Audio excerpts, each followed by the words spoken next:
Nyawa bul cantik asal Polandia berinisial HS melayang di Jalan Sutomo, Pemecutan Kajar, Denpasar pada Rabu 24 April pagi. Warga negara asing itu tewas usai sepeda motor yang dikendarainya terlibat kecelakaan maut dengan bus. Informasi yang berhasil dihimpun, korban mengendarai sepeda motor Yamaha Max warna biru. Dia diduga berserempetan dengan sebuah bus Jetbus 5 warna merah.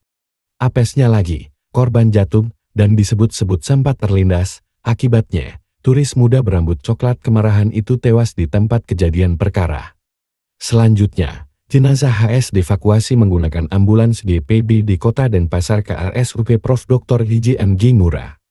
Dikonfirmasi mengenai peristiwa tersebut, Kasat Lantas Polresta Denpasar Kompol Imad Teja Dwi Permana membenarkan korban terlindas bus dan tewas di TKP. Namun, pihaknya belum bisa menjelaskan kronologi kecelakaan itu secara lengkap.